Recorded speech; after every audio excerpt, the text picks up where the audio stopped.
So, good afternoon to everyone. Good morning on the other side of the Atlantic.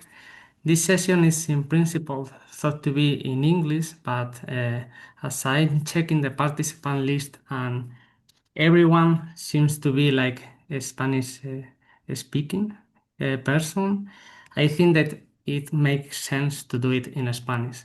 In principle, we thought to do it in English because as it is the interest group on emerging rights hosted by the International Society on Public Law, we wanted to open it to a broader audience, but since everyone connected unless someone raises their hand and says that he or she doesn't understand Spanish, uh, speak Spanish. I think it's easier for everyone to do it in Spanish. Esta es, cambio entonces a español. Esta es la segunda sesión online que organiza este año el Grupo de Interés en Derechos Emergentes, o digamos que está bajo el paraguas de la organización ICONES. En el mes de febrero tuvimos una sesión, una conferencia del profesor Martin Borowski titulada The Idea of Emerging Rights Against the Backdrop of the Transformation of Human Rights into the Law, en la cual él reflexionaba acerca de los fundamentos y la teoría jurídica detrás de este concepto de derechos emergentes.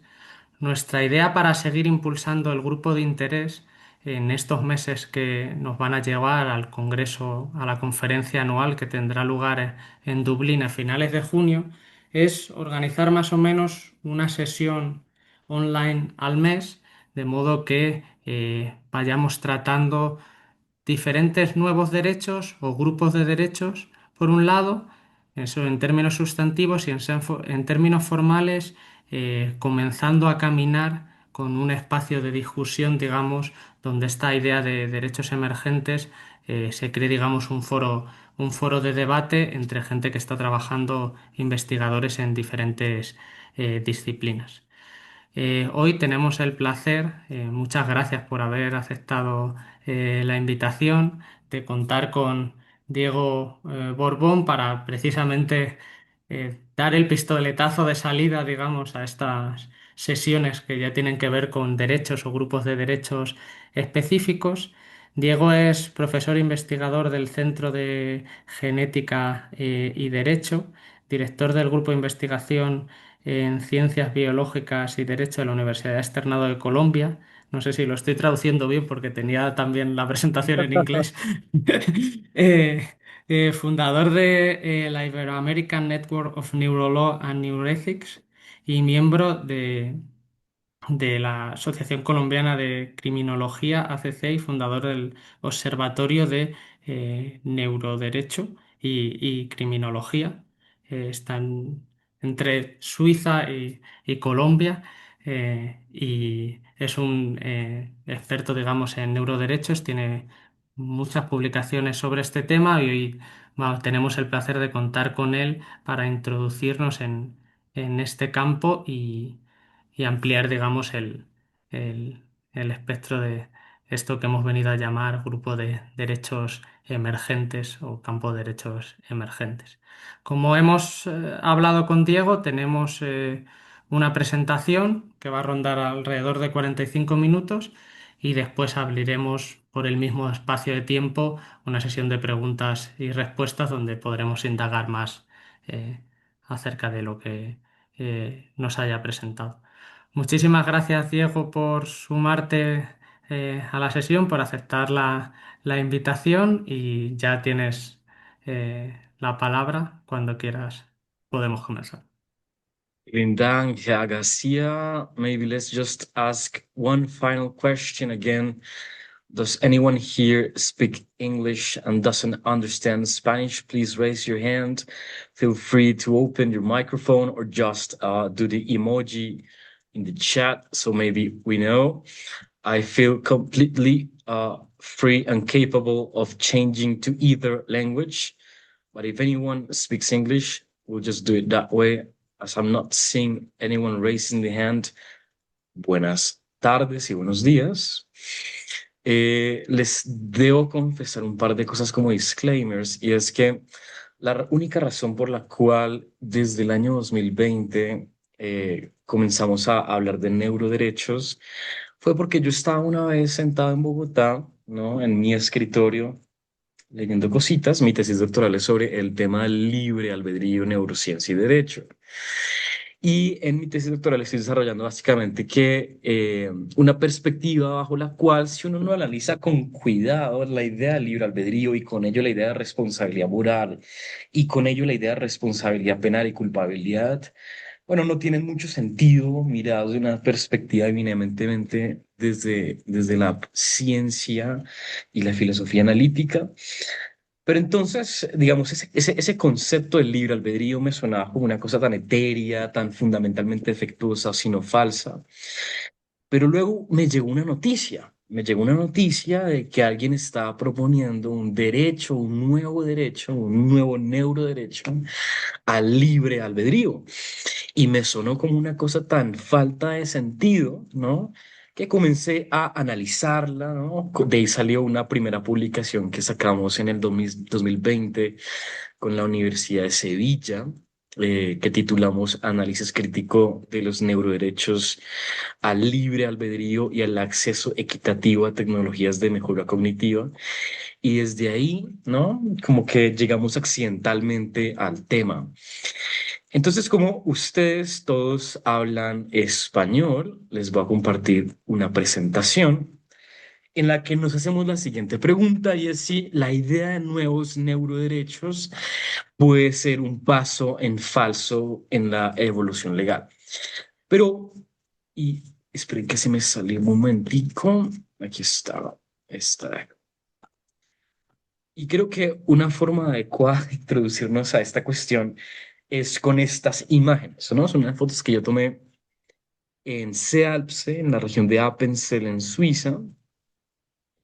Y debo confesarles que cuando ustedes, si no han tenido la oportunidad, por favor, vayan a Suiza, pero cuando vayan se darán cuenta de dos grandes cosas, ¿no? Y sobre todo si se dan la oportunidad de explorar la naturaleza y los Alpes y las montañas, y es que Suiza es un país extremadamente hermoso.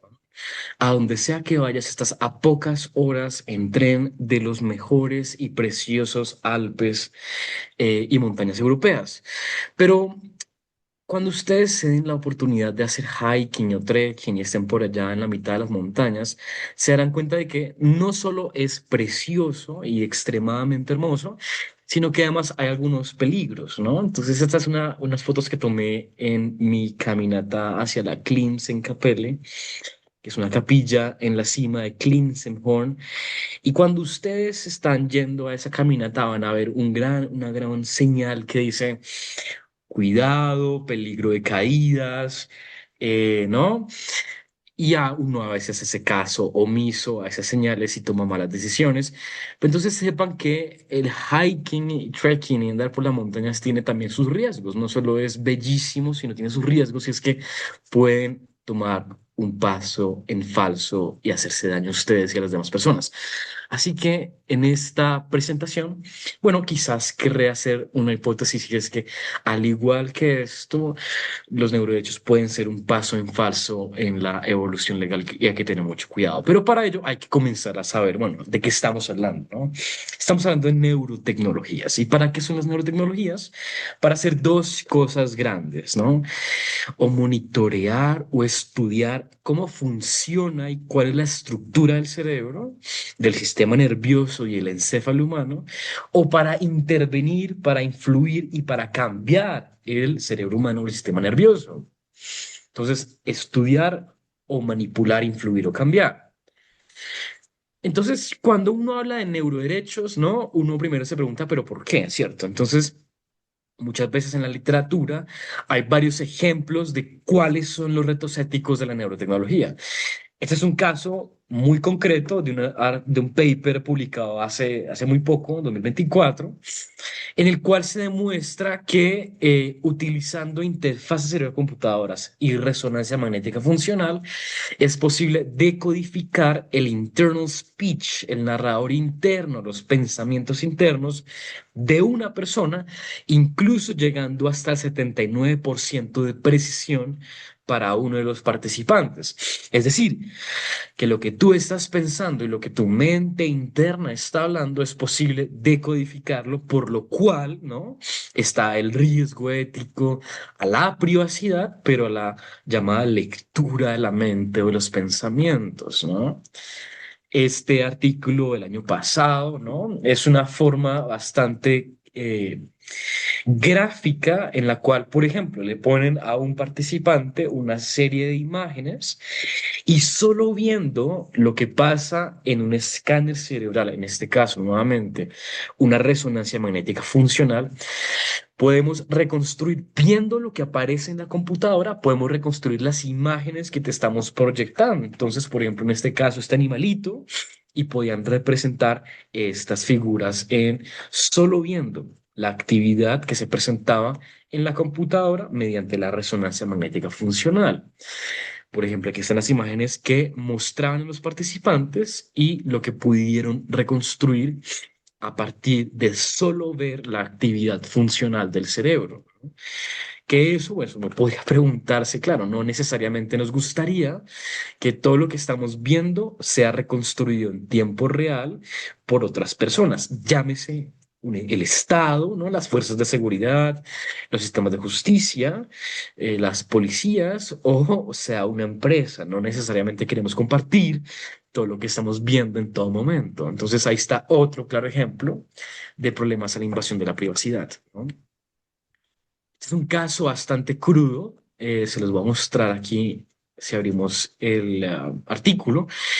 Y es un caso en el cual utilizaron dos técnicas diferentes. Una es optogenética, que implica básicamente modificar primero genéticamente las neuronas o las células, en este caso de un roedor, para hacerlas fotosensibles.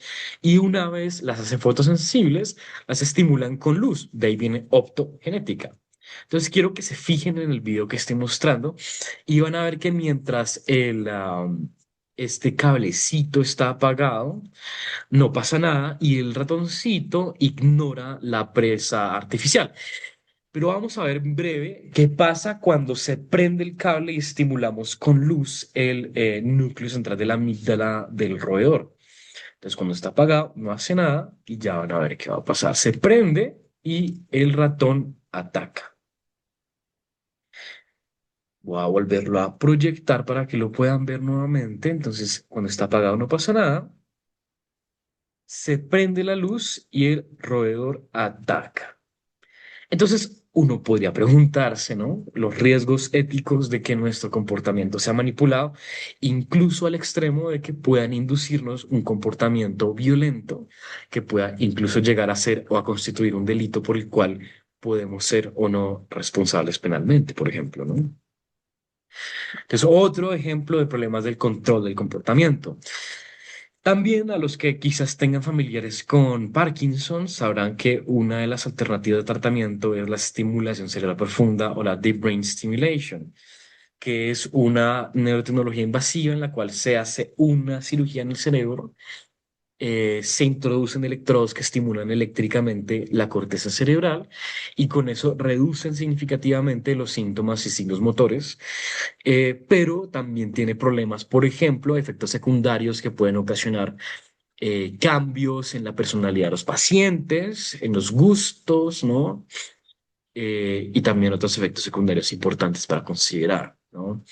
En materia penal, para los que les interesa el derecho penal, también hay muchísimas aplicaciones preocupantes, ¿no?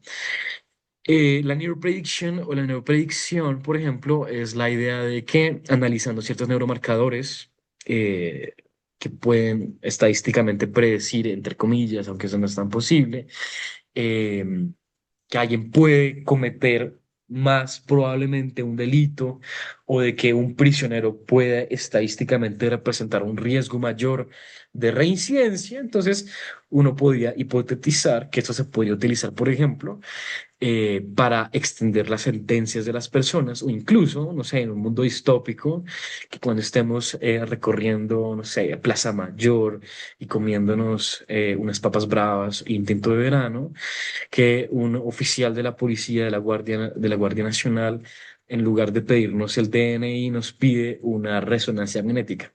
Y, por ejemplo, encuentran que algunos de ustedes tienen esos neuromarcadores psicopáticos y la gran pregunta es, ¿qué debería representar eso en los sistemas de justicia y de seguridad?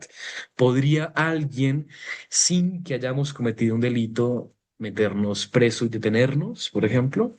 O piensen en la detección de mentiras. Todos sabemos muy bien que el polígrafo, pues es una cosa que no funciona muy bien,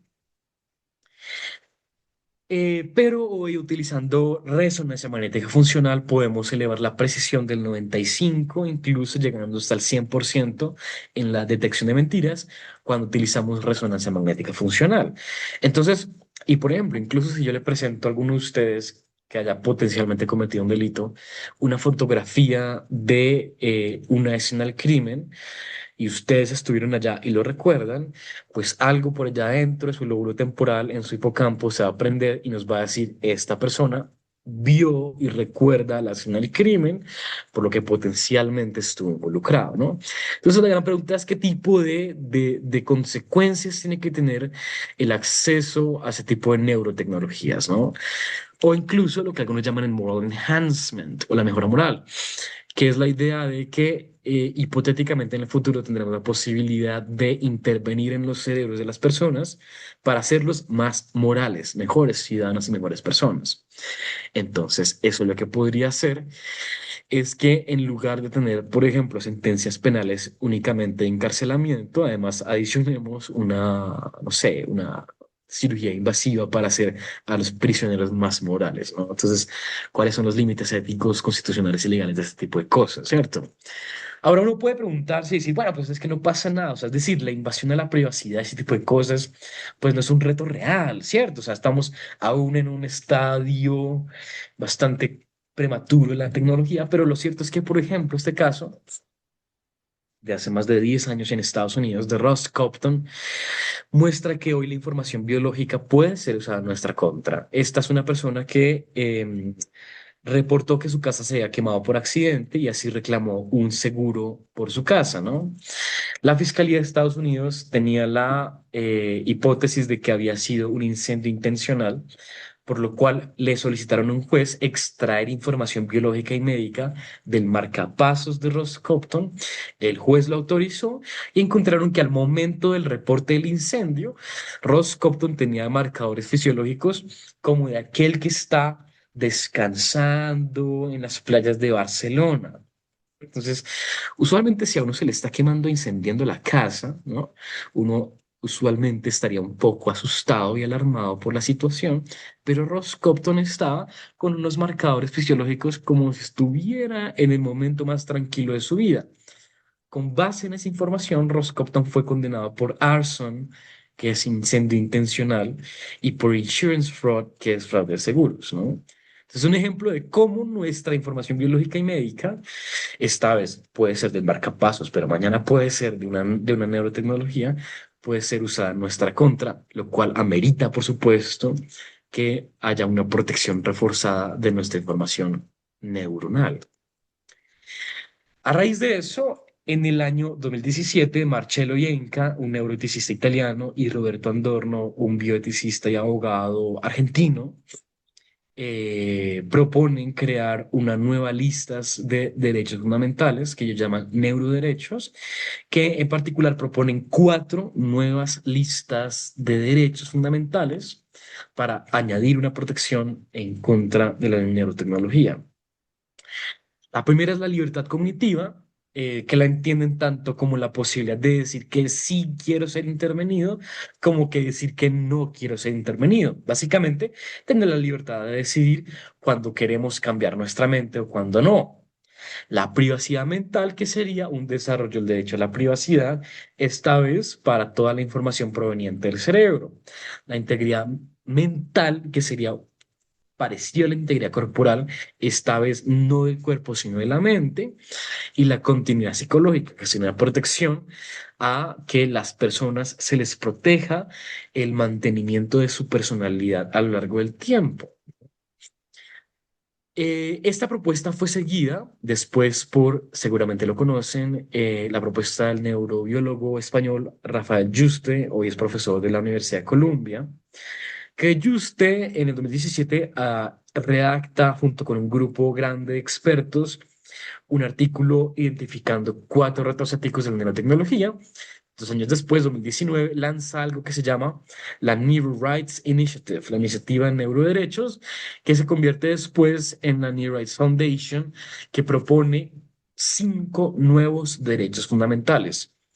Entre ellos, el derecho al libre albedrío, que es que las personas tengan control sobre su decisión para no ser manipuladas sin consentimiento.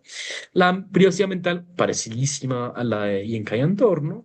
La identidad personal, que se parece más bien a la continuidad psicológica de Yenka y Adorno, pero agrega 2 nuevos conceptos bastante interesantes, que es primero el de acceso equitativo a tecnologías de mejora cognitiva, que se entiende más bien como, entonces, imaginemos lo siguiente. Imaginemos que la mitad de ustedes mañana se implantan un Neuralink 1.1 que los hace 20% más inteligentes, con 30% más de memoria y 40% más de razonamiento matemático. Em, entonces la gran pregunta es, bueno, ¿y qué pasa con los que no tienen la suficientes recursos económicos para financiar ese tipo de tecnologías de mejora cognitiva, ¿no? Entonces, usted propone que para evitar la discriminación, lo que tenemos que hacer es tener un nuevo derecho fundamental, positivo y prestacional a que podamos acceder a neurotecnologías de mejora cognitiva en términos de equidad. Es decir, que alguien tendría que pagar por eso y suponemos que sería el Estado, las empresas o alguna persona, ¿no? Esto con el fin de evitar la discriminación y de afianzar más las inequidades existentes. Y uno último es la protección contra sesgos de algoritmos de inteligencia artificial, esta vez en ámbitos neurotecnológicos, porque solo si utilizamos información de cerebros neurotípicos, ¿no? Podríamos estar excluyendo a personas, por ejemplo, con TDAH o con algún tipo de discapacidad psicosocial, como el trastorno espectro autista, entre otras cosas, ¿no?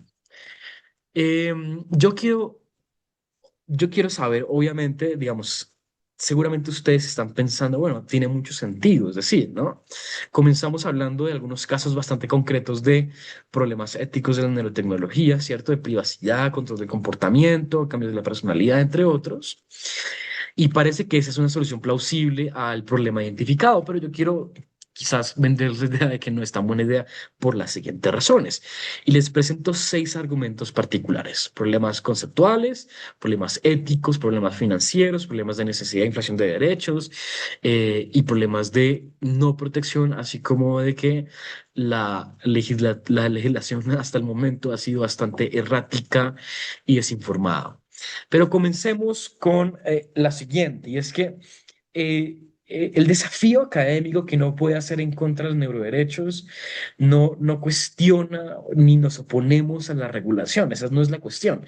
No nos estamos oponiendo a la regulación, sino que nos oponemos a la mala regulación. Entonces, aquí les voy a dejar también unos QRs para que ustedes puedan escanear los artículos que les estoy dando. No sé si siguen vigentes los QRs, espero que sí. Mm, pero si no están vigentes, ustedes igual pueden consultarlos con los títulos que están ahí. Son artículos que hemos publicado durante los últimos 6 años sobre el tema. Pero entonces, por ejemplo, preguntémonos algunos problemas conceptuales. Eh, un caso bastante claro es el derecho propuesto por Rafael Juste al libre albedrío, ¿no? Para los que estén más o menos metidos en temas de filosofía de la mente y de las ciencias cognitivas y de la física, sabrán que el tema del libre albedrío es un problema enorme, gigante, que nadie ha podido responder ni resolver. Y hay hoy en filosofía analítica tres posturas: los compatibilistas, los incompatibilistas duros y los libertaristas. Nadie se pone de acuerdo en qué es libre albedrío, nadie sabe si tenemos, si no tenemos, si existe, si no existe. Yo, por ejemplo, estoy profundamente convencido de que el libre albedrío es un concepto falso, sino fundamentalmente defectuoso, y de que estaríamos mucho mejor en el derecho sin ese concepto. Pero pues es mi opinión impopular. No, pero entonces piensen entonces qué haría un juez cuando tenga en su despacho que alguien está pidiendo la protección de algo llamado el derecho al libre albedrío, que nadie sabe qué es, ni cómo definirlo, ni cómo operacionalizarlo en la práctica, pero que además, si lo que el profesor Juste quiere proteger es que no nos manipulen sin nuestro consentimiento, pues hoy ya tenemos un amplio repertorio de conceptos legales que protegen eso que el profesor Juste quiere proteger.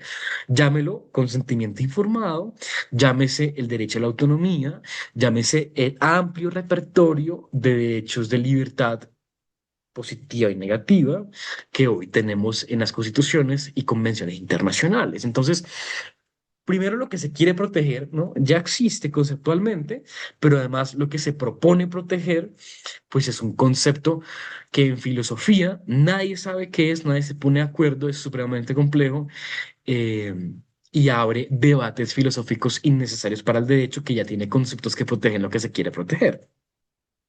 Pero piensen en los demás conceptos, ¿no? ¿Qué significa proteger, no sé, la continuidad psicológica? ¿Qué significa proteger la identidad personal? ¿Qué es de diferente la privacidad mental a la privacidad que ya existe? ¿Qué es realmente la mejora cognitiva, ¿no? ¿Cuáles son los límites de la mejora cognitiva? ¿Qué es una protección contra sesgos algorítmicos? Son conceptos tan subdesarrollados, tan ajenos al derecho, tan propios de debates filosóficos, que por lo menos resulta problemático pensar que estos nuevos conceptos ambiguos, vagos y complicados de verdad son necesarios adquirirlos en nuestras constituciones o convenciones internacionales. Por ejemplo, no sé, identidad personal. Todos los días está cambiando nuestra identidad. Yo no soy quien era hace 5 años, afortunadamente. eh, no, ¿Qué tipo de cambios a nuestra personalidad y opiniones son vulneratorios de un nuevo derecho a la identidad personal o a la continuidad psicológica? No tengo ni idea y nadie lo sabe y nadie podría fácilmente operacionalizar en la práctica. Son problemas conceptuales importantes que hay que tenerlos en cuenta. Pero pregúntense ahora por problemas éticos, y creo que el derecho que más pone ese tipo de cuestiones éticas es el llamado derecho al acceso equitativo a tecnologías de mejora cognitiva, ¿no? Junto con mi colega español José Manuel Muñoz Ortega, publicamos este comentario en Brain Stimulation, donde proponemos que no debería ser un derecho fundamental por muchas razones. Las razones éticas son las siguientes, y es que un derecho al acceso equitativo a tecnologías de mejora cognitiva implica una mejora no terapéutica sin fines médicos y sin fines de salud pública. Es decir, mejoras con fines recreativas, comerciales, mejoras con fines de mejorar aspectos de la cognición como la memoria, la atención, el razonamiento, ¿no? Etcétera. Eh, que ahí viene otra vez el problema ético y bioético del debate entre naturaleza humana y transhumanismo, entre lo que es, entre lo que es terapéutico y lo que es mejora, ¿no?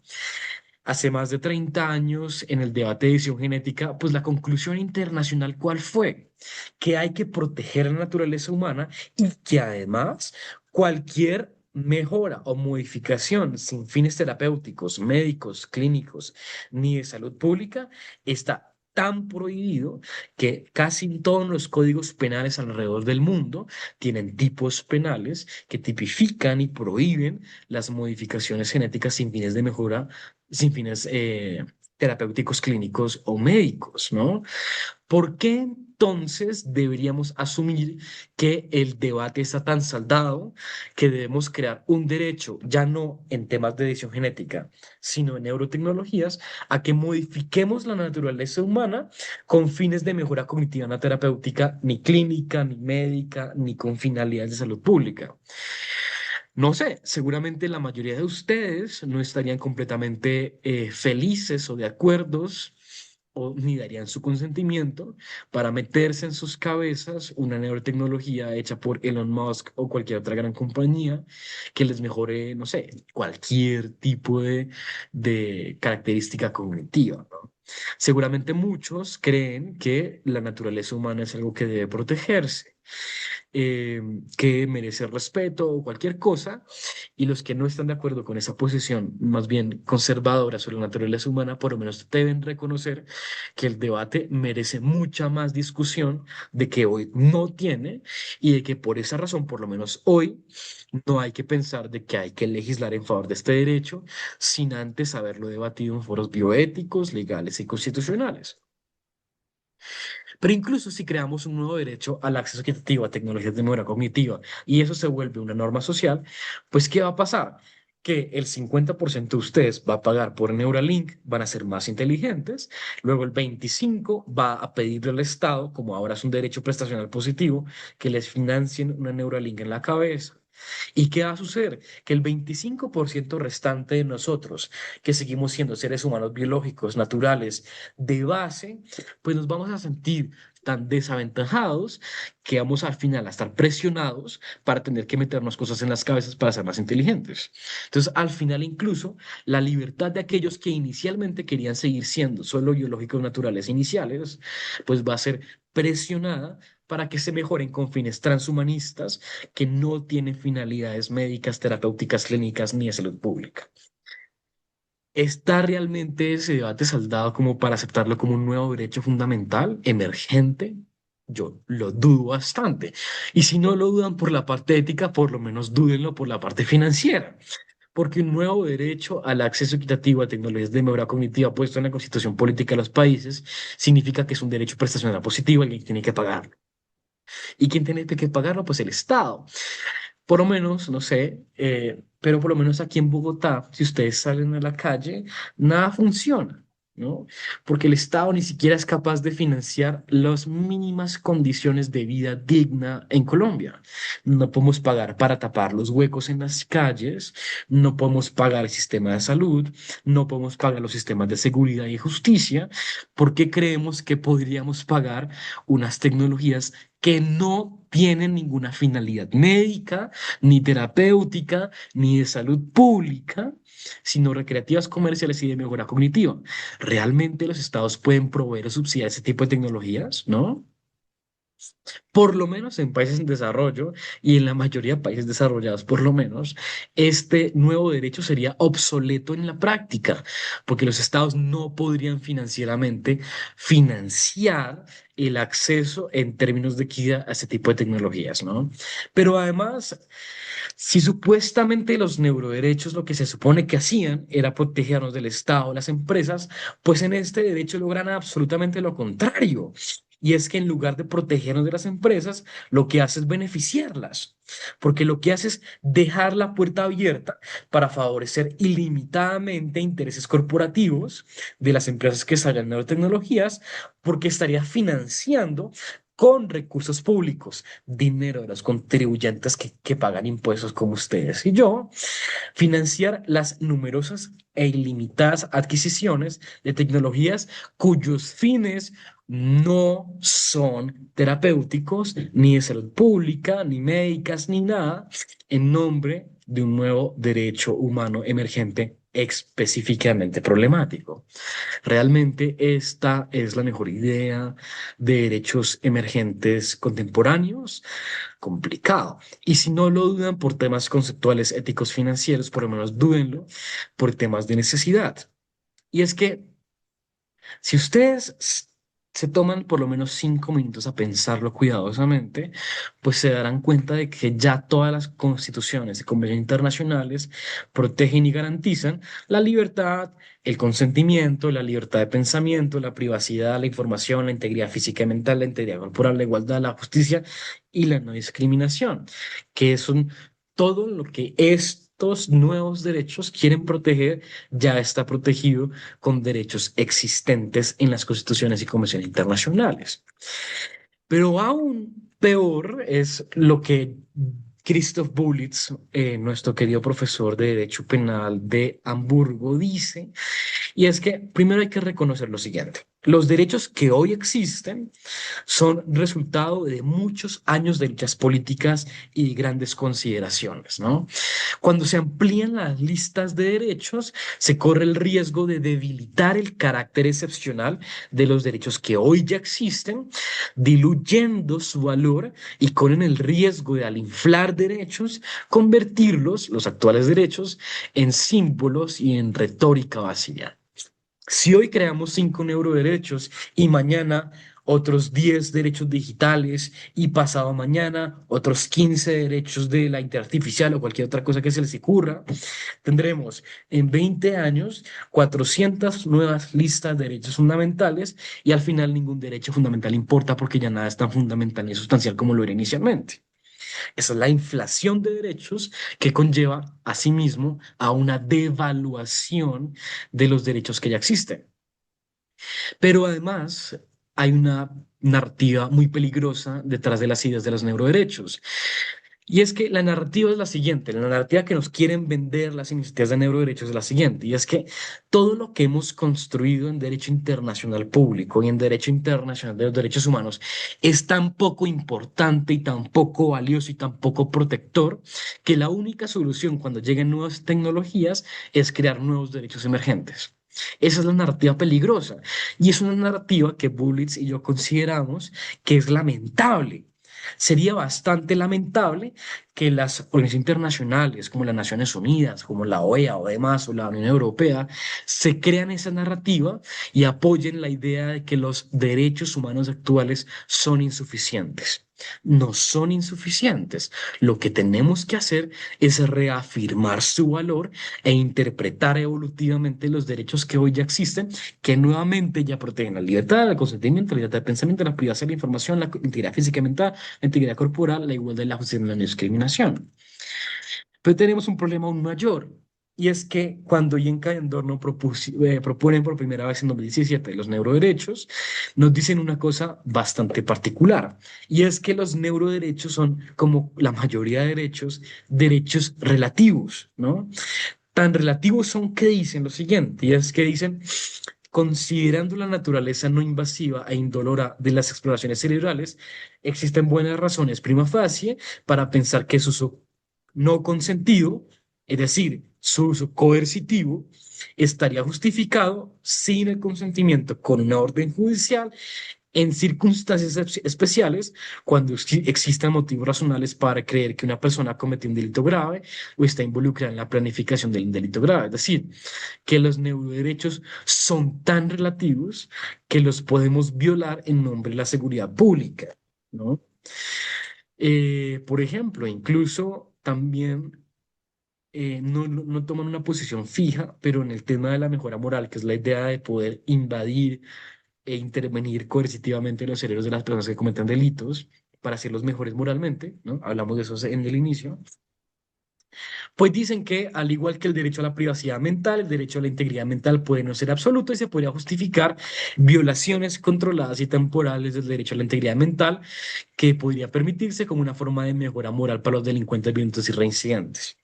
Y yo me pregunto lo siguiente, si los neuroderechos ni siquiera nos protegen ni las empresas ni los estados, ¿qué estamos protegiendo exactamente? Si son nuevos derechos tan relativos que se pueden violar tan fácilmente, ¿para qué sirven los neuroderechos?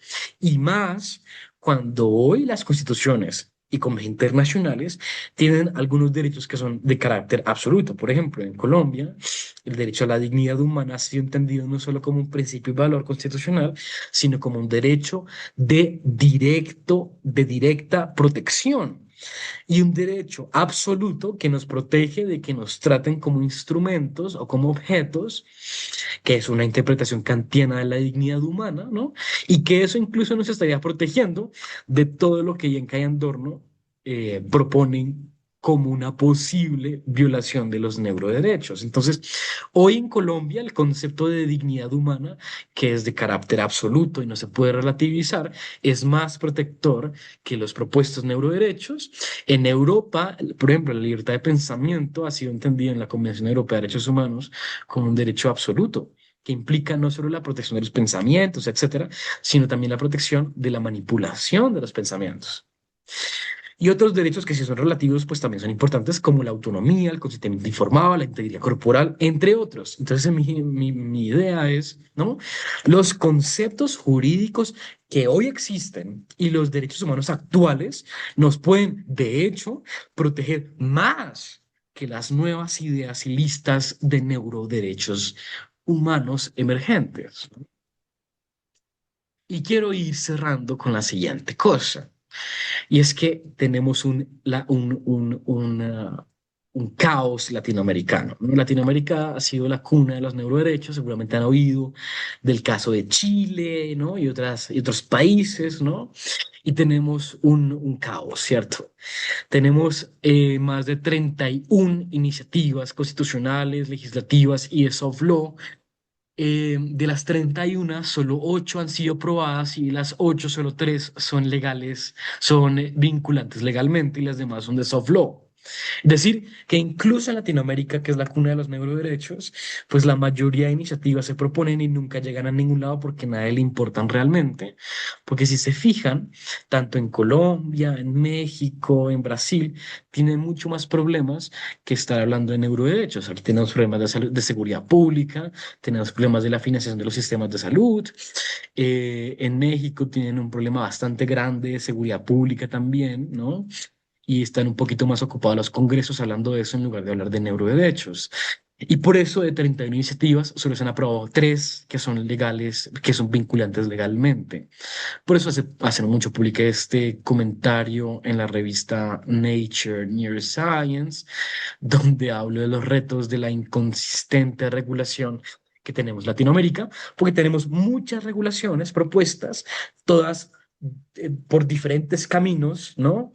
Todas con diferentes conceptos, ideas, y nadie se pone de acuerdo en qué deberían ser los neuroderechos, cómo protegerlos, qué protección ofrecen. Tenemos un caos en Latinoamérica que afortunadamente no está llegando a ningún lado.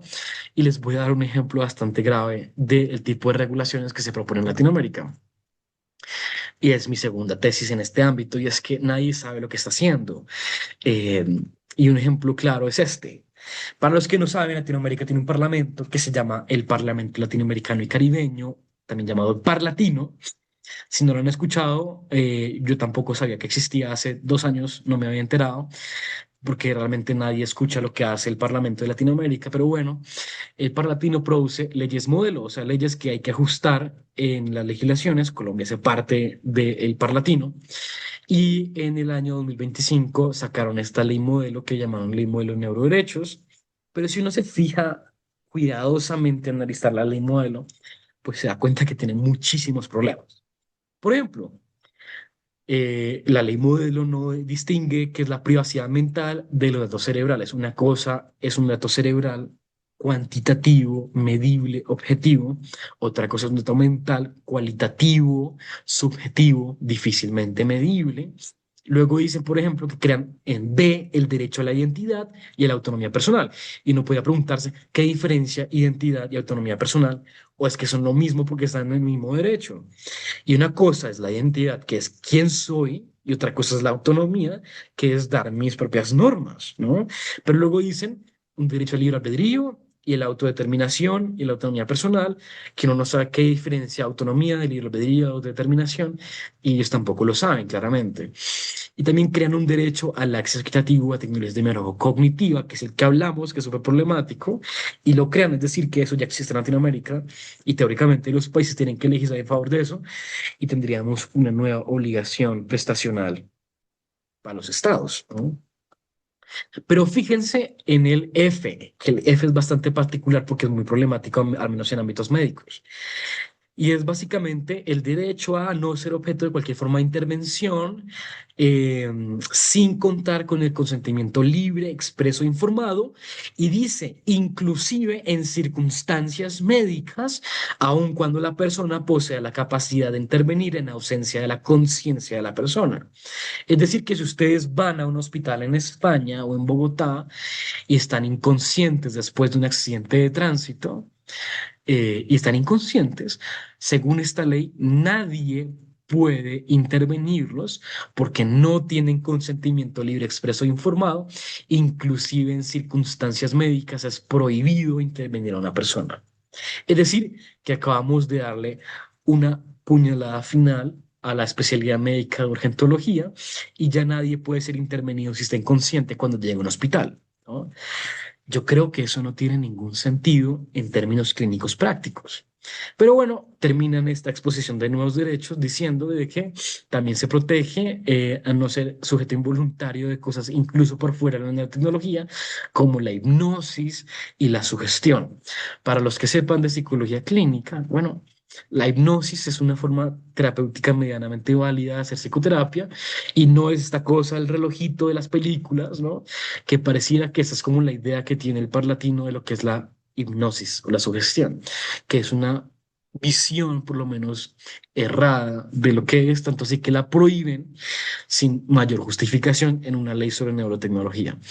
Pero bueno, como buen profesor de derecho, puse esto en Turnitin. Turnitin es un analizador de plagio y el 69% de la ley modelo, sobre todo de los fundamentos de la parte emotiva, de exposición de motivos, el 67% está copiada y pegada a Internet, tanto así que si ustedes van a las referencias encontrarán pues que las referencias son Wikipedia, ¿no? O no sé si, por ejemplo, profesor Rubén, no sé si cuando un estudiante de máster o de doctorado te llega con su trabajo final, ¿no? Y te pone como referencias tres links. No, pues es que, profesor García, ¿no? Es que esta definición la saqué de química.com, enciclopediauniversal.es, academic.com y otras varias. O sea, mis fuentes son Wikipedia y otras varias. Eso uno le aprobaría el trabajo final a una persona que te entrega eso. Probablemente no, ¿no?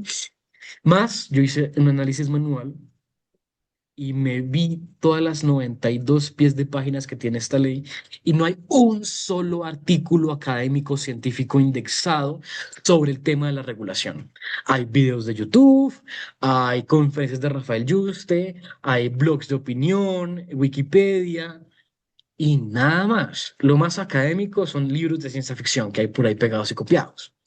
Entonces yo me pregunto, pues realmente es esta, es esto lo mejor que podemos hacer en regulación de nuevas tecnologías. O sea, es este el punto más alto de la inteligencia latinoamericana.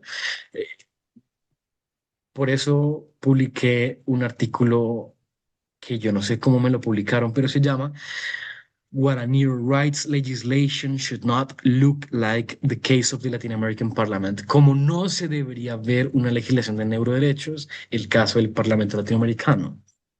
Les voy a mostrar otro ejemplo. Este es un poco más interesante porque está mejor fundado, más fundamentado. Y es el caso de México. México propone desde 2024 la ley más ambiciosa sobre neurotecnologías. Tan ambiciosa es que tiene 200 páginas, que crea 10 neuroderechos y que reforma 35 leyes. Reforma 35 leyes y crea incluso cuatro nuevos delitos, pero reforma leyes de todo. Por ejemplo, leyes sobre ejecución penal, leyes sobre tortura, leyes sobre temas civiles, leyes de trabajo, leyes de niños y adolescentes, leyes de fuego y explosivos, leyes militares, leyes de seguridad pública, leyes de seguridad privada, leyes de Guardia Nacional, leyes del uso de la fuerza, leyes de seguridad, leyes de administración pública, leyes de telecomunicaciones y radiodifusión, leyes de seguridad y finanzas, leyes de cultura física y deporte, leyes de cultura y derechos culturales, que uno se pregunta, ¿qué tan necesario es real en el estado actual de la nanotecnología en México tener una legislación tan absurdamente omnicomprensiva de todo tipo de leyes, ¿no? Pero más aún, la reforma penal es preocupante también porque pues tiene algunas cosas que no tienen mucho sentido, según mi opinión, eh, de lo que el estado actual de la neurotecnología puede hacer. Por ejemplo, tiene esta cosa que habla de que eh, Por ejemplo, cuando alguien usa neurotecnologías para dirigir mentalmente el comportamiento de otra persona, y eso también está incluida como un agravante aquí, por ejemplo, cuando el crimen está dirigido con neurotecnologías para causarle daño a otra persona. Es decir, que lo que están pensando que puede hacer la neurotecnología es que yo le implanto algo en la cabeza al profesor García y luego el profesor García va y mata, dirigido mentalmente con la neurotecnología que yo le implanté, va y mata a Gonzalo Ramírez Cleves. Eso, permítame decirles, no es posible hoy. Y muy seguramente no va a ser posible mañana. Y si sea posible, va a ser posible, al igual que con el ratoncito que les mostré al inicio de la conversación, lo que puede ser posible es que se induzcan ciertos comportamientos no tan específicos cuando estimulas alguna parte del cerebro que puedas crear un impulso violento, pero no tan específico como para realmente dirigir el comportamiento específicamente de alguien a quien mata a otra persona. Eso no va a suceder.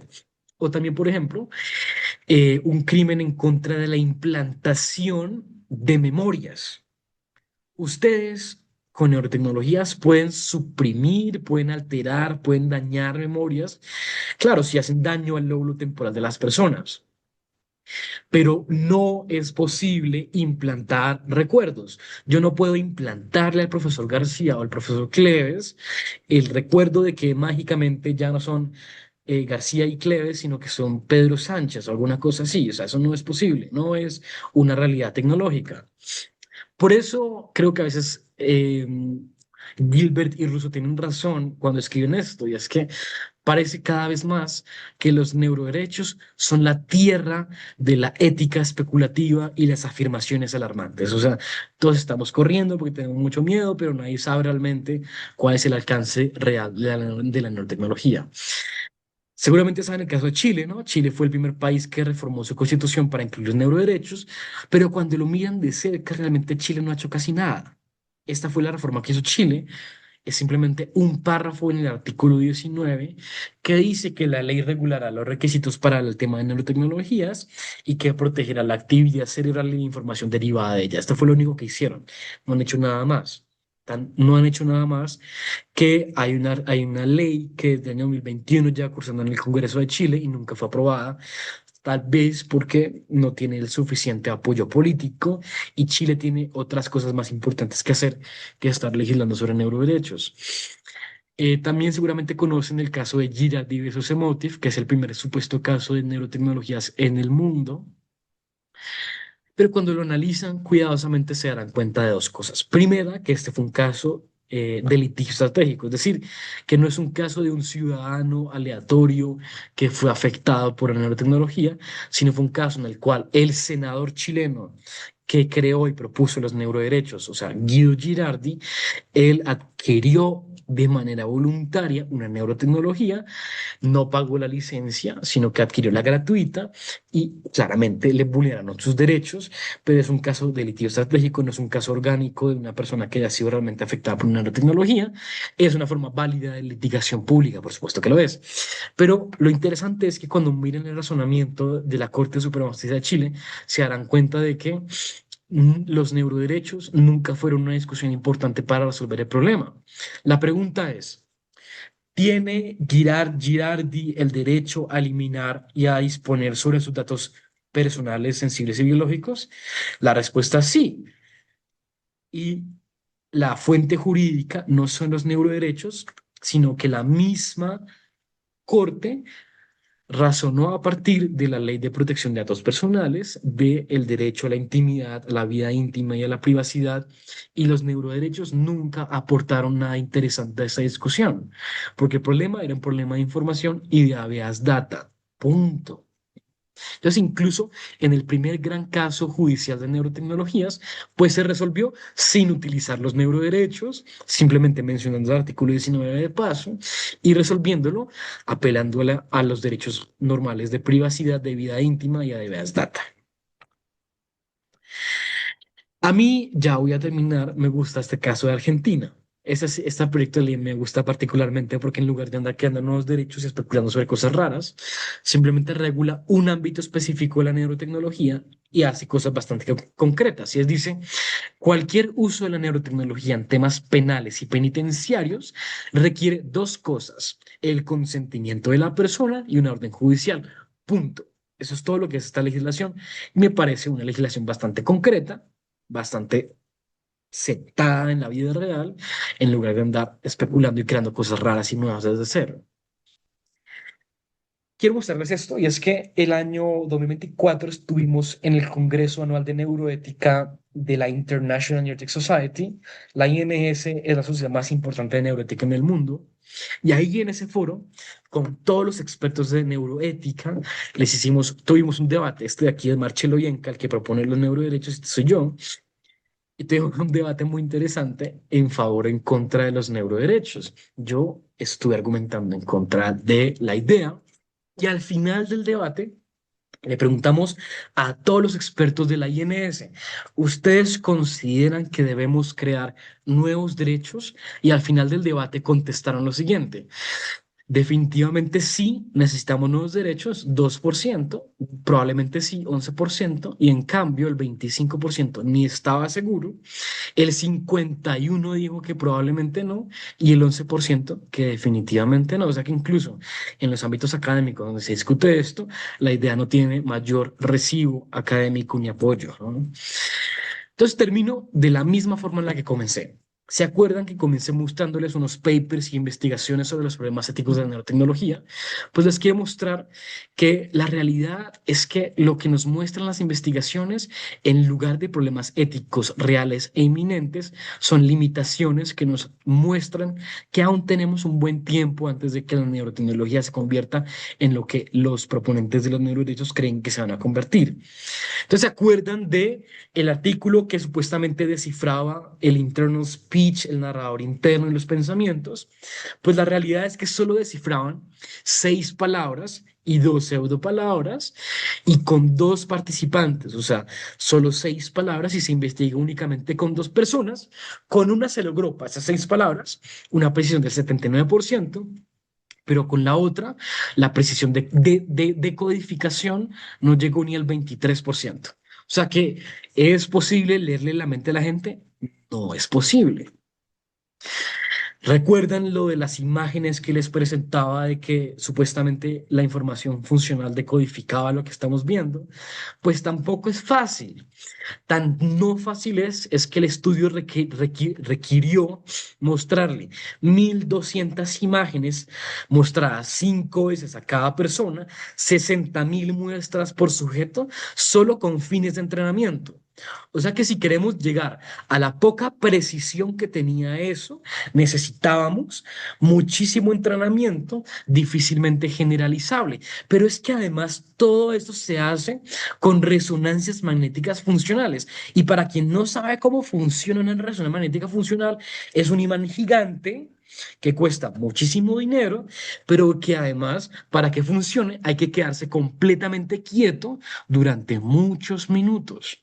O sea que para que nos lean el pensamiento tenemos que quedarnos quietos dentro de una máquina, por lo que por lo menos hay que consentir para que eso suceda. O sea que no vamos a estar caminando por el mundo y que el Estado nos esté por ahí leyendo los pensamientos. Eso no va a pasar. Recuerden el tema del ratoncito, pues requirió primero que le modificaran las células del núcleo central de la amígdala, y dos, que le metieran un tubo enorme. Y más o menos yo creo que uno se daría cuenta, primero, que le modifican las células, y segundo, que nos ponen una cosa en la cabeza bastante grande como para saber que nos está manipulando, ¿no? Entonces, ¿a dónde los quiero llevar? A la siguiente realización. Y es que mi hipótesis es que los desafíos reales de la neurotecnología no están en los escenarios distópicos, ¿no? De que hay más surveillance y que nos vigilan a todos y que nos están controlando los pensamientos. O sea, esos libros de ciencia ficción, en lugar de ayudar a la discusión, le están desinformando. Por eso me gusta terminar también en la manera en la que ha comenzado, y es que tal vez hacer políticas públicas es como hacer senderismo. Si no tenemos cuidado, vamos a tomar un paso en falso y nos vamos a caer y vamos a romper una pierna. Y por eso entonces los neuroderechos, quizás algunas partes de los neuroderechos pueden ser un paso en falso en la evolución legal. Algunas conclusiones preliminares que necesitamos una regulación, sí, pero una regulación mejor informada, una regulación consistente regional e internacionalmente. Necesitamos mucho más debates porque eso es lo que, pues, hasta el momento no tenemos. No necesitamos neuroderechos, sino más leyes, nuevas leyes, quizás en temas de leyes de privacidad, de regulación de neurotecnología en ámbitos de consumidor, en usos del derecho penal, y más bien necesitamos avanzar es con aproximaciones de soft law, como la que acaba de implementar la UNESCO, como la que tiene la OEA, la Organización de Estados Americanos, eh, y tal vez algunas a futuro, sí, convenciones internacionales que nos permitan tener regulaciones consistentes entre las regiones y a nivel global. Y aquí los invito a unirse a nuestra red iberoamericana de neuroderecho y neuroética, una red que fundamos en 2024, donde a veces hacemos charlitas, ahí tenemos las grabaciones, podcast, sacaremos hacia el futuro policy papers, entonces toma tiempo, entonces no verán muchas cosas todavía, pero pues ahí se está cocinando algunas cositas, tenemos unas 5 grabaciones, una de ellas fue con Roberto Andorno, por ejemplo, de los que proponen los neuroderechos, a quien además estimo mucho y estuve visitándolo el año pasado allá en el Instituto para la Ética Biomédica y la Historia de la Medicina de la Universidad de Zúrich. Ha sido un placer hablar con ustedes. Muchísimas gracias y quedo atento a preguntas y comentarios. Bueno, muchísimas gracias, Diego, por esta súper interesante presentación. La verdad, nos has hecho un recorrido, digamos, muy amplio desde las causas que justifican, digamos, el surgimiento del debate hasta tu posición en el mismo. Y yo creo que es una muy buena presentación para comenzar este ciclo de conferencias online, porque yo veo en los derechos emergentes que siempre hay como una especie de tres dimensiones. Por un lado, tenemos una especie de contexto, problemática que surge, que puede surgir por el avance de la tecnología o por el supuesto avance en la tecnología. Hay una segunda dimensión que es su reconocimiento, propuesta de reconocimiento en textos jurídicos o protojurídicos. Y una tercera que es verdaderamente chequear, evaluar, analizar y preguntarse si verdaderamente ese ámbito amerita, en términos, digamos, ya sean morales o pragmáticos, el reconocimiento como nuevos derechos. Y en contra de lo que suele pasar en las presentaciones, no siempre la respuesta tiene que ser positiva. Es decir, no hay que reconocer, digamos, todo lo que surge. Y yo creo que tú nos has hecho una muy buena presentación que precisamente tocaba esas tres dimensiones para eh, explicarnos, digamos, concretamente cuáles son los argumentos en pos de no reconocerlo. Ahora vamos a abrir el tiempo de preguntas y comentarios. Podéis levantar la mano y os vamos dando paso. Elena Prats es la primera que ha levantado la mano, así que Elena, si puedes eh, abrir el micrófono, puedes preguntar directamente. Hola a todos, especialmente a Rubén y gracias por la invitación y a Diego. Me ha encantado la presentación, la charla. La verdad es que yo venía súper escéptica porque me esperaba que ibas a tener precisamente el acercamiento opuesto, con el que no estoy en absoluto de acuerdo, sin conocer mucho del ámbito, ¿no? Pero sí me viene esa pregunta, ¿por qué hacer algo si no es necesario? Y entonces la primera pregunta inicial debería ser esa, ¿no? ¿Es realmente necesario? Tenemos mecanismos que, como tú has dicho, hemos construido a lo largo de generaciones para poder acercarnos a eso, ¿no? Y parece que vamos en la misma línea en cuanto a la respuesta, sin ser yo una conocedora del ámbito. Tengo dos preguntas, una que es más por curiosidad casi, y la segunda que va un poco más al punto. Mientras hablabas, estaba mirando el perfil de este Rafael Yuste y veo que es un neurobiólogo, un neurocientífico, pero no he visto que tenga ninguna formación ni en filosofía ni en derecho. Y claro, como persona que lleva 20 años en los dos ámbitos, me vuela un poco la cabeza, ¿no? Que hace gente que no tiene conocimientos, que no estudia sobre filosofía y sobre derecho, opinando al respecto y sobre todo con aseveraciones de tal tamaño de que necesitamos nuevos derechos, ¿no? Que es una modificación completa de nuestro ordenamiento jurídico. Y aparte luego la pregunta es, sin haber leído lo que dicen estos autores en concreto, pero ¿en dónde? En el ámbito internacional, donde no tenemos ni siquiera una moral unificada, si no tenemos ni siquiera una decisión global sobre si hay un objetivismo moral, un subjetivismo moral. Estamos peleándonos todos y empujándonos en el mundo occidental sobre la idea de que lo que debería primar es ay, no me sale en español, me sale en inglés, moral relativismo, un relativismo moral. eh, y quieren hacer una unificación jurídica creando derechos, pero ¿en qué ámbito? ¿No? ¿A nivel constitucional, a nivel nacional, a nivel internacional? ¿Qué es lo que estáis pensando? Y entonces, la primera pregunta, que te la dejo así un poco de lado, ¿esta gente tiene formación académica en derecho? Porque por lo que me dices parece que no. Y la segunda pregunta, que es más un poco de mi interés, es que yo estoy muy interesada en el tema de las pantallas, ¿no? De cómo nos modifican la persona, ¿no? La vida digital, cómo nos ha modificado, sobre todo en la perspectiva moral, ¿no? Ha habido un debilitamiento de nuestras intuiciones morales gracias a gracias a la exposición a la violencia a la que nos vemos cada día sumergidos. No sabemos relacionarnos unos con otros ya en lo común. Y hay más de 50 años de investigación académica seria mostrando los riesgos reales de la digitalización, en primer lugar, la exposición a las pantallas y a televisión y en segundo lugar, en los últimos precisamente 5 años desde la pandemia, una serie de problemas psicológicos y psiquiátricos que están demostrados, que están relacionados precisamente con el auge de la vía digital, que son amplísimos. Hay un libro que es maravilloso al respecto, es Screen Damage. No me acuerdo cómo se llama en español, pero bueno, Screen Damage en inglés, es fantástico. Otro es La generación ansiosa, dan detalles clarísimos.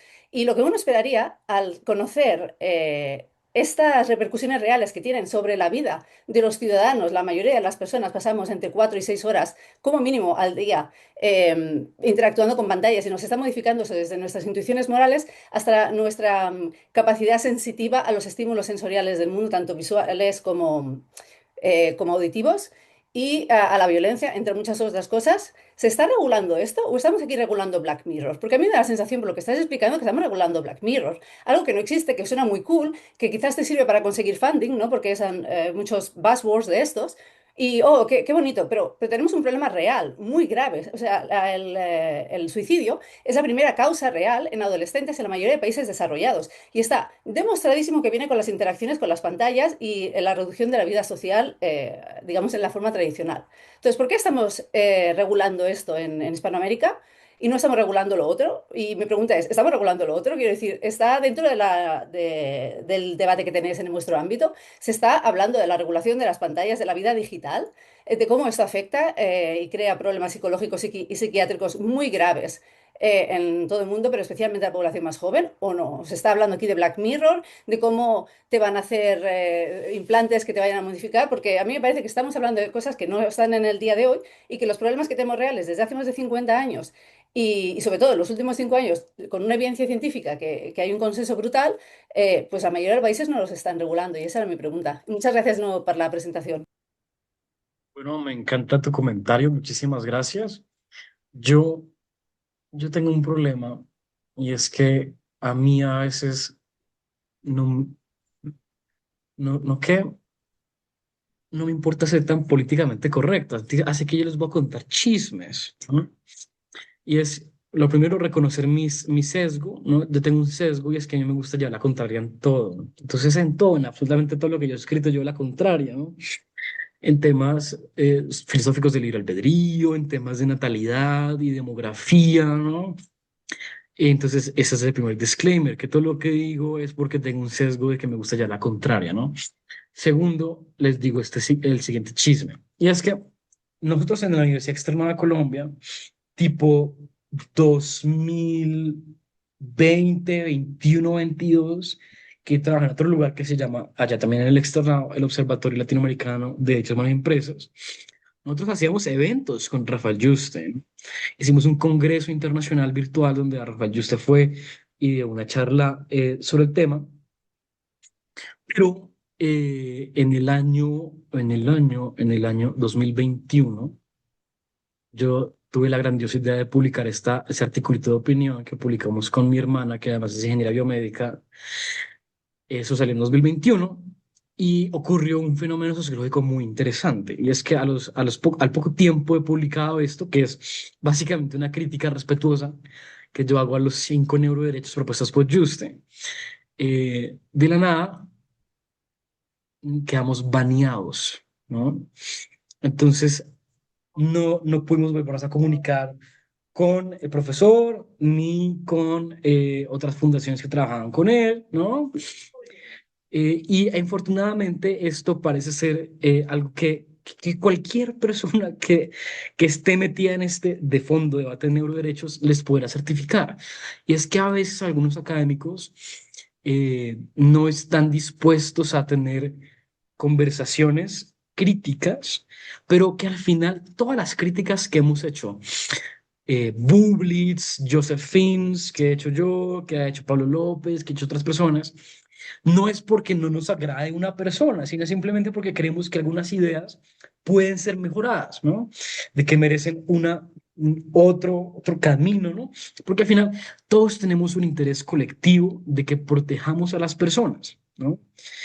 Es decir, todas las críticas que aquí estoy haciendo no es en contra de la regulación y en favor de neotecnologías desreguladas, sino en favor de una buena regulación. El problema es que desde el inicio que comenzamos a hablar de esto, como que el debate y la comunicación con quienes, no con Yenka de Andorno, porque además Yenka es una persona increíble, ¿no? Es un tipo muy chévere que ojalá conozcan.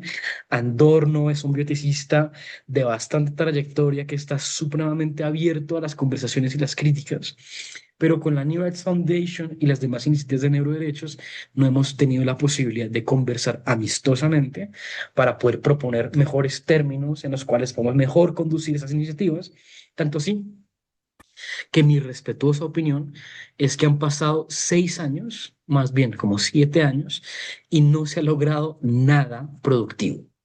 Hemos perdido 7 años hablando de lo mismo, en los cuales seguimos en Latinoamérica creando proyectos de ley y de reforma constitucional sobre el tema, que no llegan a ningún lado, a nadie le importa, a nadie lo legisla, ¿no?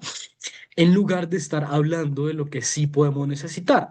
Por eso fue que la UNESCO hizo un grupo de 24 expertos en los cuales no está el profesor Juste, y crearon en un tiempo bastante prudente una declaración de recomendaciones sobre la ética de la neurotecnología.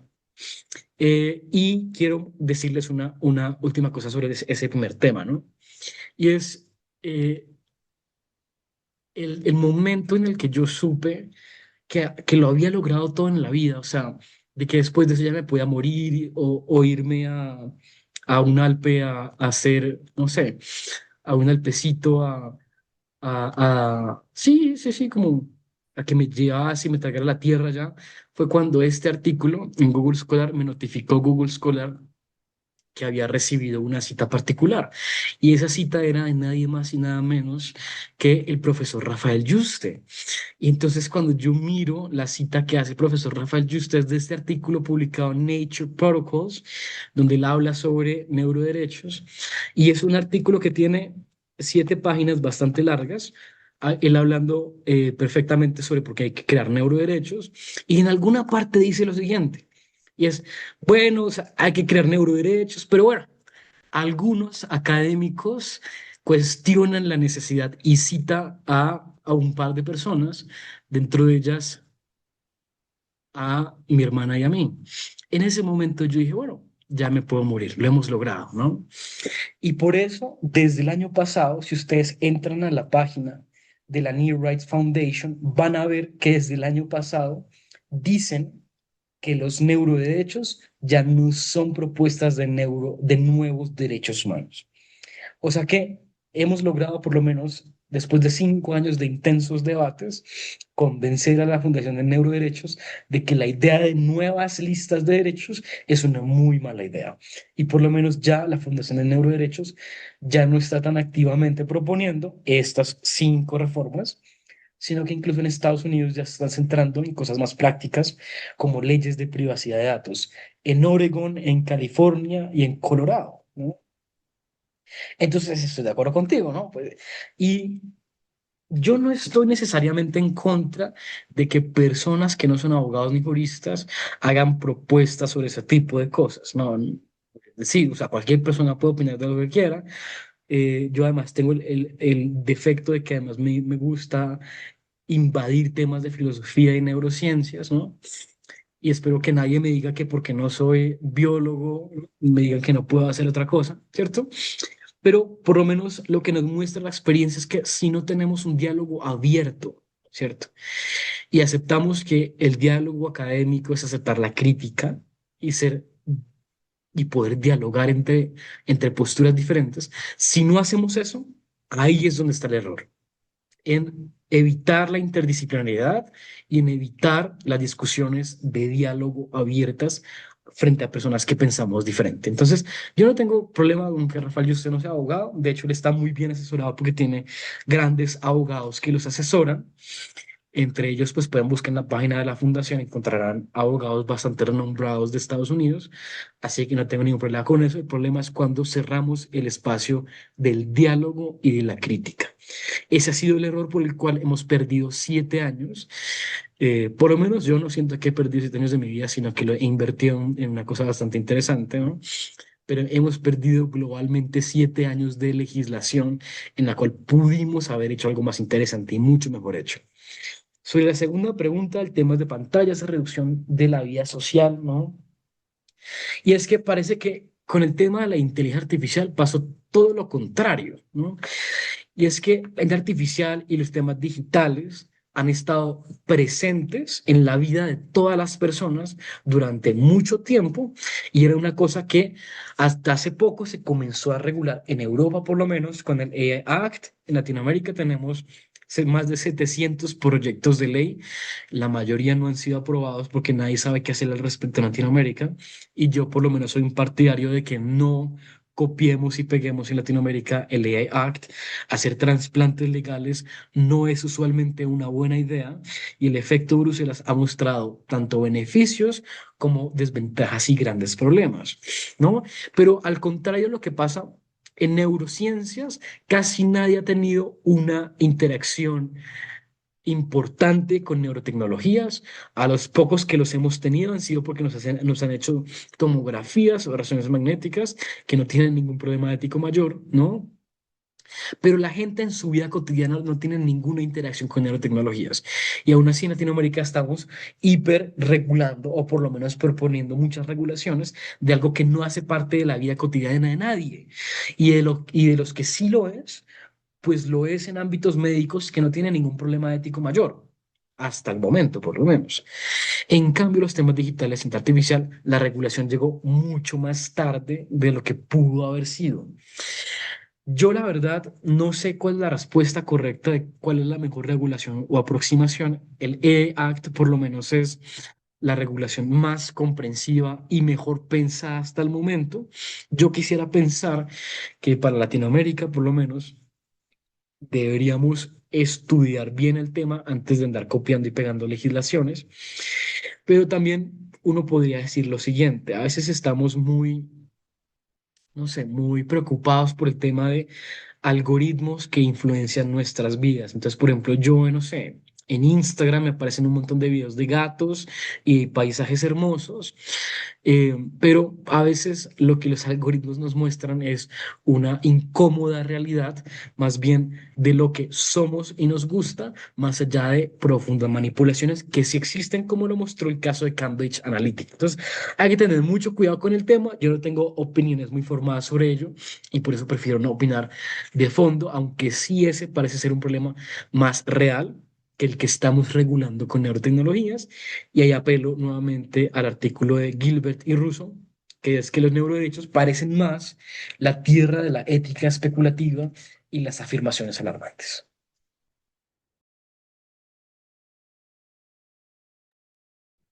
Bueno, muchísimas gracias.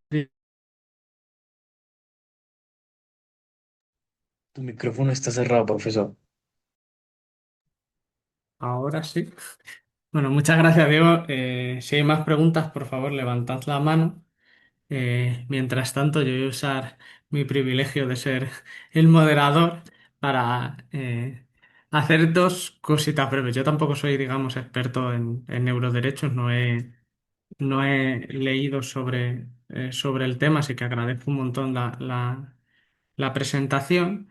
eh, Me surgen algunas dudas, algunas son prácticas. Es decir, en el tema de Parlatino y la transposición, digamos, de ideas en la ley que venían de otros textos, mi pregunta, que es una intuición, aunque no lo has dicho directamente, si directamente vienen, digamos, como de los textos de Juste.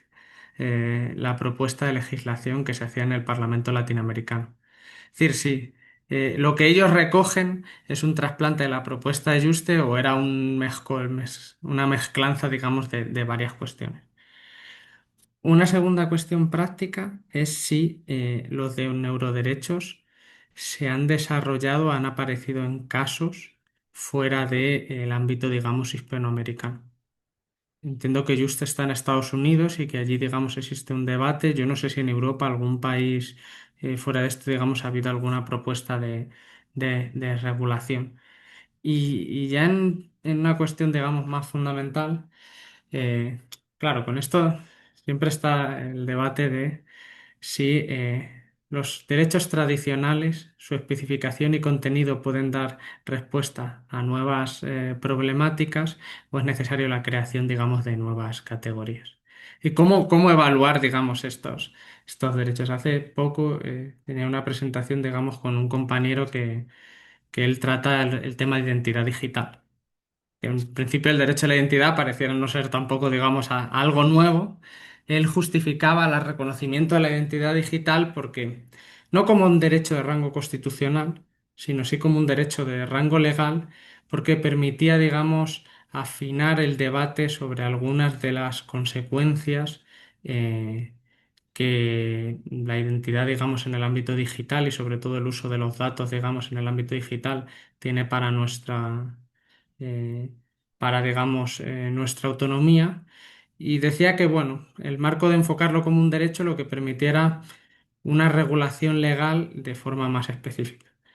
Yo no sé si en el campo de los de neuroderechos, no como categoría general, sino si en alguno de los derechos, digamos, que son propuestos, tú consideras que esto es útil y si no, ya lo has avanzado así un poco, ¿no? Que existen, digamos, regulaciones de tipo pragmático que lo que se dedican es un poco a adres- a, eh, a tratar, digamos, algunas de las consecuencias específicas que pueden existir, digamos, no en escenarios distópicos, pero bueno, no lo sé, en la ciencia médica. Eh, ahí tengo, estuve hablando, digamos, el otro día con una persona que está en medicina, hablaba como que estas cuestiones de terapias a través del electroshock y de modificaciones en la mente se utilizan en casos, por ejemplo, de depresiones graves. Y que en estos casos este reseteo un poco de la mente tiene, que lo mencionabas antes, consecuencias a veces en la personalidad. Bueno, no lo sé si para esas cosas que sí ya se pueden hacer o están un poquito más avanzadas o son emergentes eh, y que están en continua evolución, ¿cuál sería tu propuesta, digamos, el modo, digamos, en que avanzar la regulación? Si no es a través de no derechos, sino ¿con qué instrumentos legales crees que deberíamos tratar estos problemas que están surgiendo? Bueno, muy bien. Lo primero es, si tienen LinkedIn, eh, agreguen, agreguémonos en LinkedIn, Ujú, porque como ustedes saben, las publicaciones demoran mucho en salir, ¿no? Y yo ahorita tengo un buen par de artículos chéveres que pueden salir muy pronto. Uno es haciendo un mapeo de todas las iniciativas en Latinoamérica, cuáles han sido aprobadas, cuál es el contenido, cuáles son los problemas, y otra es a nivel global, ¿no? ujú, Entonces ahí está incluida América del Norte, está Europa y ya legislaciones internacionales grandes. Entonces, conectemos por LinkedIn para que estemos atentos a noticias de todos, ¿no? Entonces, sobre la primera pregunta, el parlatino y la transposición de textos. Eh, lo que parece es que la mayoría de iniciativas en Latinoamérica tienen de una u otra forma inspiración en la propuesta de ajuste, pero el gran problema es que cuando ustedes leen la propuesta de ajuste carece de contenido sustancial. Es decir, él propone los conceptos y menciona los problemas, pero no nos dice cuál es el contenido específico que debe tener una legislación que se adapte a lo que la New Rights Foundation propone. El problema de eso es que, como la mayoría se basa en la propuesta Just y la propuesta Just se carece de contenido sustancial, pues la gente comienza a inventar cositas, ¿no? ujú. Entonces, la ley del Palatino está llena de unas invenciones muy raras, bastante extrañas. Yo les voy a dar un texto en español que publiqué también. Ahí me encanta una revista que se llama la revista Ius et Scientia de la Universidad de Sevilla, porque además tiene excelentes tiempos de revisión de pares, así que a los que son académicos se la recomiendo. ¿Cómo es que la llama? El preocupante. Y además agradezco mucho a los editores de esa revista porque muy amablemente me dieron la oportunidad de publicar un artículo con un título bastante grosero, que es el preocupante clausulado de la ley modelo de neuroderechos del Palatino. Ahí hago un análisis de fondo de ese proyecto de ley, mostrando todas las cosas raras que tiene eso y los problemas y las críticas. Entonces yo creo que ese es un buen artículo para remitirse, además de que está en inglés, que es un poco más corto. Pero sí, entonces lo que parece que se intenta hacer es trasplantar las ideas de Juste, pero como las ideas de Juste no están suficientemente bien desarrolladas y debatidas, entonces lo que se hace es comenzar a inventar cositas adicionales y es ahí donde surgen más problemas. Porque en lugar de proliferar los elementos, lo que a veces parece que es necesario es hacerle una navaja de Occam a la legislación y decir, mientras menos elementos multipliquemos, mientras menos entidades multipliquemos, suele ser la mejor aproximación. Eso sobre la primera. Sobre la segunda, en Europa, ¿qué ha pasado? En Europa han pasado algunas cosas. Por ejemplo, está la Carta de Derechos Digitales de España, que es una aproximación de soft law que no es vinculante legalmente. Eso fue en 2021. 2021 también Francia sacó una reforma a la ley de bioética. También tiene Francia 2022 una carta de soft law de desarrollo de responsables de nanotecnologías. Está 2023 la Declaración de León, que es de otra cosa de soft law de el Consejo Europeo. Este fue también encabezado por la presidencia de España. Está 2023 la Declaración de Valencia, también de soft law, y está en algunos temas, el AI Act puede tener algunas implicaciones en temas de neurotecnología, pero no muchas. Entonces, de regulaciones fuertes y vinculantes, solo está la reforma que hizo Francia en 2021 a la ley de bioética, que no tiene muchos neuroderechos, pero sí de temas de neurotecnología, y las demás son puras aproximaciones de soft law. Eso ha pasado en Europa. Entonces, por lo menos, están haciendo algo bien y es que no están haciendo una proliferación de proyectos de ley erráticos, que creo que es bueno. Sobre qué derechos usaría adaptar en lugar de las propuestas de neuroderechos, digamos, yo personalmente creo que no rescataría ninguno de los conceptos que provienen de los neuroderechos. No me parecen útiles y me parecen que la falta de debate que han tenido es otra idea, otra razón más por la cual deberíamos preferir lo que hoy tenemos y ya hemos desarrollado de fondo a crear nuevos conceptos redundantes e innecesarios legalmente.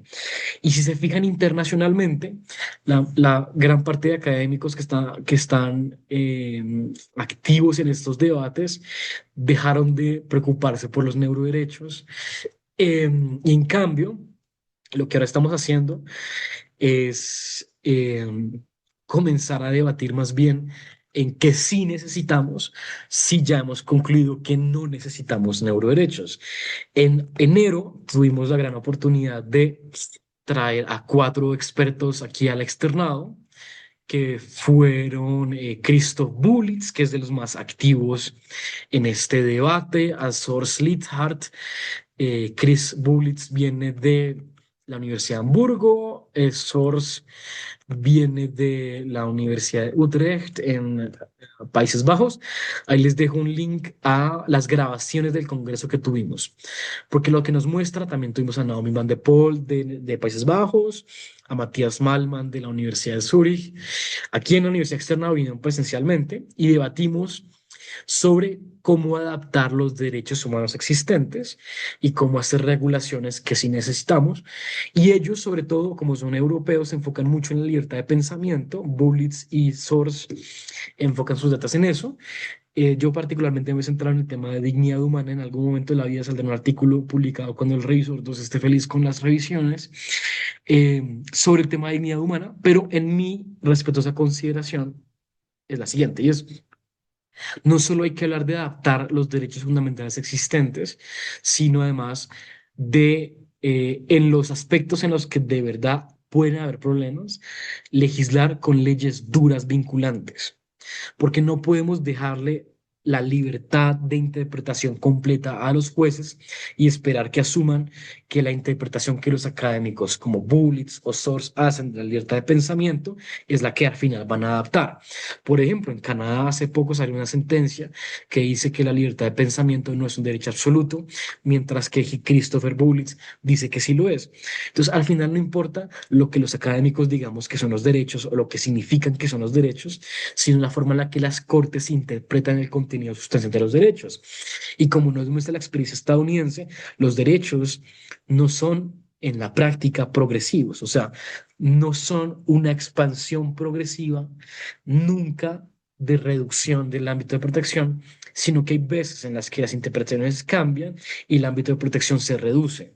Entonces, por ejemplo, si tenemos dudas del uso en ámbitos penales, la solución no es solo reforzar el derecho a la dignidad humana y su interpretación, sino crear una ley como el proyecto de ley argentino que les mostré, que nos obligue a que cualquier uso de neurotecnologías en ámbitos penales tiene que tener el consentimiento de la persona y una orden judicial para proteger el derecho que se puede ver afectado con el uso en ámbitos penales y penitenciarios. Eso es lo que yo creo que hay que hacer, especialmente en tres áreas. Ámbitos penales, esa que acabo de mencionar. Ámbitos de privacidad, hay muchos países que aún no tienen leyes duras de privacidad de datos. En Estados Unidos, solo 23 estados tienen leyes específicas de privacidad de datos y a nivel federal se más o menos guían a partir de pura jurisprudencia, que hace parte de la tradición del common law y está perfectamente bien, pero tener reglas claras sobre el uso de datos personales biológicos es una buena idea. Por eso Colorado, California y otra que se me fue, ya tienen en Estados Unidos leyes específicas de protección de datos que incluyen los datos neuronales como datos sensibles. Perú y Canadá ya han implementado legislaciones donde también agregan a la lista de ejemplos de datos sensibles a datos neuronales. Eso puede ser una buena idea. No es tan necesario porque, por ejemplo, en Colombia, la enunciación de ejemplos de los datos sensibles no es taxativa, sino que es abierta y datos sensibles cualquier cosa que afecte la intimidad del titular. Entonces, no es tan necesario. Y el último ámbito es en ámbitos comerciales, porque hoy en Amazon se vende sin ningún tipo de regulación un montón de neurotecnologías, no solo de monitoreo, sino de estimulación con corriente eléctrica por fuera del cerebro. Eso puede ocasionar daños a las personas. Hay que reforzar las leyes del consumidor o por lo menos en los países donde ya son fuertes, aplicarlas para garantizar la seguridad, la calidad y los derechos de los consumidores.